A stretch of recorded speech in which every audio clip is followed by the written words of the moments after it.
The Warriors built up a 19-point lead tonight against the shorthanded Pelicans, and they were shorthanded themselves. No Curry, no Draymond, no Andrew Wiggins, and yet the Warriors still survive a late 11-0 run by the Pelicans. They get back in it, but Jordan Poole with the career-high 38 points. Let's welcome everybody to the Warriors Postgame Live, presented by Toyota. Chris Mullen, the Hall of Famer, Durrell Wright, NBA champ, and former Warrior and Bonte Hill. And we have Jordan Poole standing by, getting a water shower. Jordan, we don't want you to cool off right now. You've been hot this week. But first, let's ask you about your ankle. How's your ankle feeling, Jordan? It feels straight. You know, we got rehab. We got a big game coming up on Sunday. You know, first and foremost, I just want to thank my Lord and Savior for allowing me to be in this position. But it was a big win, and get some treatment, and we got a big one coming up.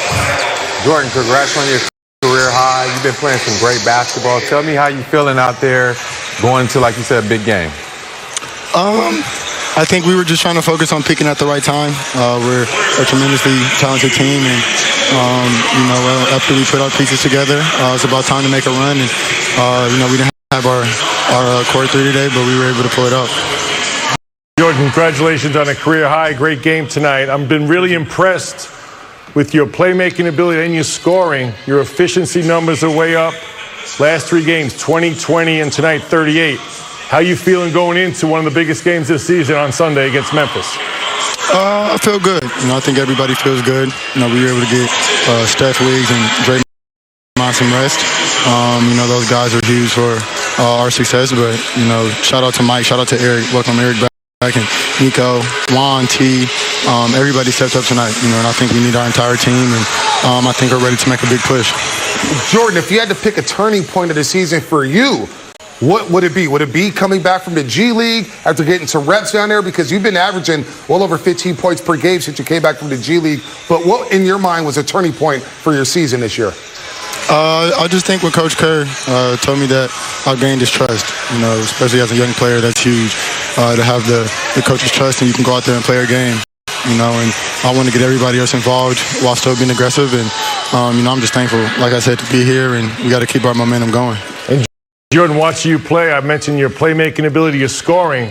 One thing that sticks out to me when I watch you comparing last season to this year is your strength, your conditioning, your fitness level. Yeah, well, you know, when you're in the gym with it for a year, you know, watching Steph, you just kind of pick up on, you know, hints and tricks, and being in shape, you know, having the condition is something that's huge, and, you know, also just physically being able to withstand a long season, you know, and the bumps and the physicality in the NBA, it was a huge, you know, physical development over the summer. All right, Jordan, get some treatment, get some rest. We'll see you Sunday at 12:30 at Chase Center, getting ready for a big-time matchup with the Memphis Grizzlies. Congratulations on the career high. Appreciate it. Thank you. No problem. Jordan Poole with 38 points. Like we just said, a career high, 4 3-pointers. Only 2 turnovers, Millie. I know you love looking at his turnovers. Only 2 turnovers, 6 assists, and he made a lot of plays today for the Warriors. So a career high 38. We saw everything in his game, and he has a lot to his game. Back cut, playing off the basketball. He shoots open threes all the time now, which means he understands spacing, shot selection. And Durrell, I really am impressed with his playmaking and his decisiveness, not over-dribbling, making plays and making quick decisions. Yeah, I agree with you as well, Mully. His playmaking. We all know Jordan Poole is a bucket. He could go get a basket anytime he wants to, especially when he's playing within the offense. So to see him go out there, play, make, you know, get guys involved. And you always mention about the low turnovers. Another game with low turnovers and, you know, being a playmaker and a scorer at the same time. And that's so impressive in a game like tonight where he gets his career high 38 and he was the primary ball handler all night long and still has a really good feel for when to go score the basketball, when to make plays for his teammates.